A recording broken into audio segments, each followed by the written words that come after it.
Selamat pagi semuanya. Nama saya Indriani Angelina, NPM 18110577, Universitas Budi Dharma Medan. Nah, di sini saya ingin mempresentasikan hasil perencanaan awal penelitian saya yang berisikan antara lain judul, latar belakang penelitian, problem statement atau research question, kajian pustaka, teori pendukung, penelitian terkait, dan metodologi penelitian, serta referensi. Nah, awal perencanaan penelitian saya berjudul Sistem Informasi Inventory Stok Barang pada PT Surya Tama Mahkota Kencana atau Sujuya, cabang Kampung Baru Medan. Latar belakang. Nah, di sini latar belakangnya PT Surya Tama Mahkota Kencana atau dikenal sebagai Sujuya Kampung Baru Medan merupakan sebuah perusahaan yang bergerak dalam bidang retail yang menjual berbagai macam barang, baik kebutuhan pokok, pakaian, dan alat-alat rumah tangga lainnya dengan harga yang terjangkau dan murah, serta barang yang dijual dalam bentuk satuan atau piece. Sehingga banyak pelanggan ataupun agen yang membeli barang di Sujuya, baik mau dipakai sendiri ataupun dijual kembali. Nah, untuk pengambilan barang ini, perusahaan ini memasoknya dalam bantuan supplier. Nah, Sujuya selalu melakukan pengawasan dan pencatatan terhadap persediaan barang. Selama ini untuk pengolahan data persediaan barang masih dilakukan secara manual. Masih dicatat oleh admin gudang secara manual. Untuk pendapatan barang masuk dan keluar, data pengiriman barang dicatat di buku besar sesuai dengan kwitansi atau surat jalan dari pelanggan atau supplier yang berisi berapa banyak barang yang masuk dan berapa banyak barang yang keluar untuk dikirim ke pelanggan. Nah, untuk pendataan stok barang hanya dicatat di selembar kertas yang mana laporan-laporan yang sudah ditulis oleh admin gudang tersebut akan disalin kembali oleh bagian kantor ke komputer, dan untuk data pelanggan juga masih dicatat di buku besar. Nah, berdasarkan uraian latar belakang tersebut, maka akan dilakukan penelitian tentang sistem informasi inventory stok barang pada PT Surya Tama Mahkota Kencana atau Sujuya, cabang Kampung Baru Medan, yang dapat memudahkan dalam menangani proses persediaan stok barang, pendataan barang masuk dan keluar, pemesanan barang, pengiriman barang, sehingga sistem yang akan dibangun diharapkan dapat mempermudah pekerjaan pada Sujuya dalam pengelola dan mengontrol data persediaan stok barang. Nah, selanjutnya ada problem statement atau rumusan masalah. Ada beberapa rumusan masalah yang saya buat, antara lain bagaimana menangani proses dalam pendataan barang masuk dan keluar, dan yang kedua bagaimana menangani dan mendata proses pemesanan barang, dan yang ketiga bagaimana membangun sistem inventory stok barang yang dapat memberikan informasi yang cepat, tepat, dan akurat. Nah, selanjutnya ada kerangka teori. 21. Sistem. Perlu kita ketahui terlebih dahulu apa yang dimaksud dengan sistem. Sistem adalah seperangkat elemen yang membentuk kegiatan atau suatu prosedur atau bagian pengolahan yang mencari suatu tujuan bersama dengan mengoperasikan data atau barang pada waktu tertentu untuk menghasilkan informasi atau energi atau barang. Nah, 22 terdapat ada informasi. Informasi adalah data yang telah diolah menjadi sebuah bentuk yang berarti bagi penerima dan bermanfaat dalam mengambil keputusan saat ini atau saat mendatang. Itu menurut Kadir 2003 ya. Selanjutnya ada sistem informasi. Sistem informasi dapat didefinisikan sebagai kumpulan elemen yang saling berhubungan satu sama lain yang membentuk satu kesatuan untuk mengintegrasi data, memproses dan menyimpan serta mendistribusikan informasi. Selanjutnya ada 24 yaitu data. Data adalah bahan mentah seperti kejadian atau fakta, nilai, keadaan atau sifat yang belum mempunyai makna atau belum berarti bagi penerima, sehingga perlu diolah atau diproses untuk menyajikan suatu informasi. Maksudnya di sini data ini perlu diolah atau diproses agar bisa dikatakan sebagai informasi. Data itu masih bahan mentah yang belum yang belum ada campurannya gitu. Itu menurut Tata Sutabri 2012 dan Verselis 2009 ya. Nah, selanjutnya bisa kita lihat di gambar slide ini ada siklus pengolahan data. Dalam gambar ini bisa kita lihat ada alat bantu panah yang dapat menunjukkan kita alur-alurnya ya. Nah, melalui suatu tahapan menjadi informasi penerima menerima informasi, membuat suatu keputusan dan melakukan tindakan yang berarti menghasilkan satu tindakan yang lain akan membuat sejumlah data kembali. Nah, data tersebut akan ditangkap secara input dan diproses kembali lewat suatu model atau tahap seterusnya, pembentuk satu siklus. Nah, 25 bisa kita lihat ada inventory. Inventory merupakan stok dari suatu item atau sumber daya, bahan, material yang disimpan dan disediakan oleh suatu perusahaan untuk mendukung proses bisnisnya dan memenuhi permintaan dari konsumen atau pelanggan setiap waktu. Itu menurut Hasanuddin 2018, Martono 2019, Mulyadi 2007. Nah, selanjutnya ada 26 flowchart. Bagan alir atau flowchart ini adalah untuk menunjukkan alir atau flow di dalam program atau prosedur sistem secara logika. Itu menurut Yogianto 2005. Bagan alir sistem atau sistem flowchart merupakan bagian yang menunjukkan arus pekerjaan secara keseluruhan dari sistem. Bagan ini menunjukkan urutan dari prosedur-prosedur yang menunjukkan apa yang dikerjakan sistem. Itu menurut Sanjaya 2017. Nah, selanjutnya 27 data flow diagram. Data flow diagram atau DFD adalah representasi grafik yang menggambarkan aliran informasi dan transformasi informasi yang diaplikasikan sebagai data yang mengalir dari masukan input dan keluaran output. Itu menurut Andini 2017. Sedangkan menurut Sanjaya 2017, data flow diagram atau DFD merupakan model dari sistem untuk menggambarkan pembagian sistem ke model yang lebih kecil. Maka dapat kita simpulkan, DFD atau data flow diagram ini adalah representasi grafik atau pemodelan proses yang menggambarkan sistem ke modul yang lebih kecil.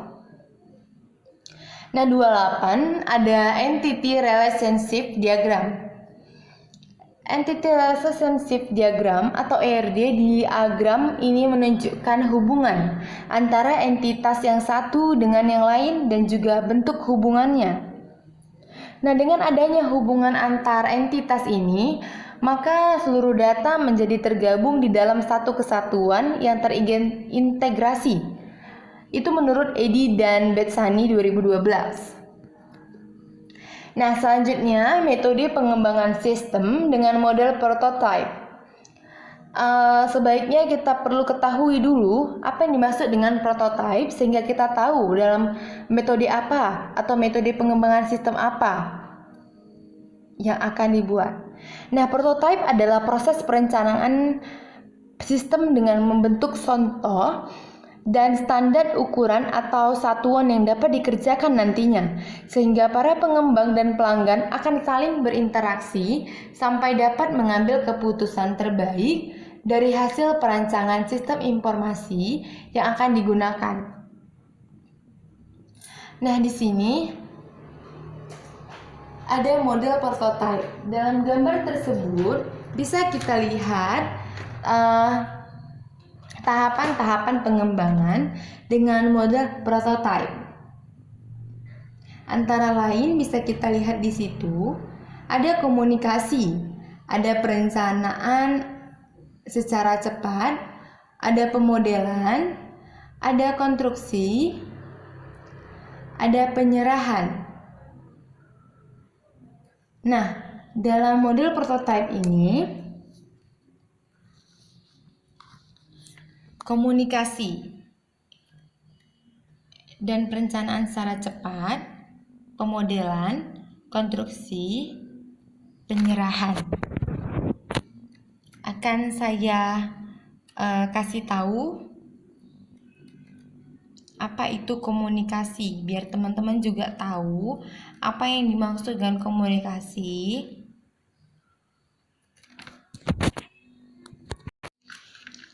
Nah, komunikasi adalah tahapan awal dari model prototipe guna mengidentifikasi permasalahan-permasalahan yang ada, serta informasi-informasi lain yang diperlukan untuk pengembangan sistem. Nah, perencanaan secara cepat, tahapan ini dikerjakan dengan kegiatan penentuan sumber daya, spesifikasi untuk pengembangan berdasarkan kebutuhan sistem, dan tujuan berdasarkan pada hasil komunikasi yang dilakukan agar pengembangan dapat sesuai dengan yang diharapkan. Nah, pemodelan. Tahapan selanjutnya ialah representasi atau menggambarkan model sistem yang akan dikembangkan secara proses dengan perencanaan menggunakan DFD. Nah, konstruksi ini membangun prototipe dan menguji sistem yang dikembangkan. Proses instalasi dan penyediaan user support juga dilakukan agar sistem dapat berjalan dengan sesuai yang diinginkan. Nah, yang terakhir ada penyerahan. Tahapan ini dibutuhkan untuk mendapatkan feedback dari pengguna sebagai hasil evaluasi dari tahapan sebelumnya dan implementasi dari sistem yang dikembangkan. Selanjutnya ada penelitian terlebih dahulu. Nah, dalam penelitian ini penulis mengambil dan mengkaji hasil penelitian yang telah dilakukan. Terdapat beberapa penelitian yang dikaji, dapat dilihat pada tabel berikut, yaitu kita lihat ada beberapa nomor, dan antara lain penulisnya ialah Nugrahanti 2015. Bisa kita lihat judulnya, yaitu perancangan sistem informasi inventory spare part mesin fotokopi dengan menggunakan Visual Delphi 7 atau studi kasus di UD Eka Taruna Madiun. Nah, di sini hasil penelitiannya yaitu sistem informasi inventory spare part yang dirancang menggunakan program Delphi dengan database Microsoft Access dapat memonitoring keluar masuk barang sesuai informasi, dan inventory memberikan laporan stok yang update, dan juga inventory spare part ini memudahkan karyawan dalam mengolah data sehingga dapat meminimalisir semua kemungkinan dalam manipulasi data. Nah, selanjutnya itu ada Susanto 2010 ya. Judulnya pengembangan sistem informasi inventory pada PT Dwi Warna Inti Sejahtera. Dalam hasil penelitiannya, sistem inventory ini memudahkan pengolahan data dengan menggunakan bahasa pemrograman atau PHP dan dikoneksikan dengan database MySQL. Sistem ini memudahkan dalam bentuk pengolahan data yang cepat dan akurat. Bisa kita lihat selanjutnya adalah Afgan Amar, Yuli Adam, dan Nia 2015 dengan judul pengembangan web e-commerce Bojana Sari menggunakan metode prototype. Dalam hasil penelitiannya, fungsi yang diuji pada sistem berjalan dengan baik. Seluruh input dan output dapat berjalan dengan sesuai yang diharapkan. Web e-commerce memberikan kemudahan bagi user dalam proses pemesanan.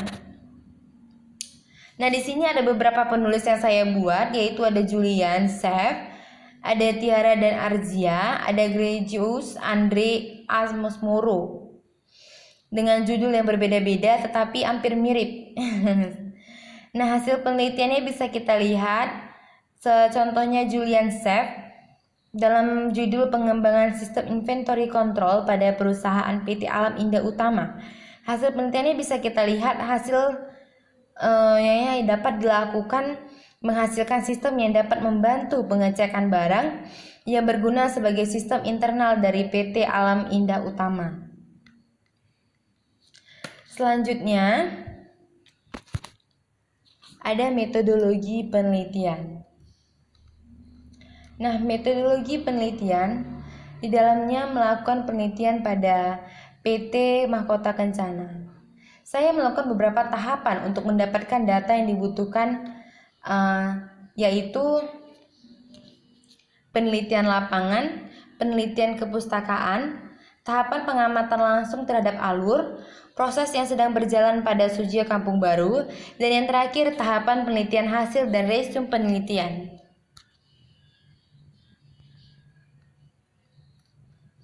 Nah, berikut ada kerangka penelitiannya. Bisa kita lihat dari atas sampai ke bawah. Nah, paling atas bisa kita lihat ada penelitian lapangan ya. Penelitian lapangan ke penelitian kepustakaan dan tahapan analisa dan pengujian. Di situ terdapat ada 3 tahap, yaitu penetapan model sistem informasi yang dibutuhkan. Dan yang kedua itu menguji model prototipe dalam bentuk sistem.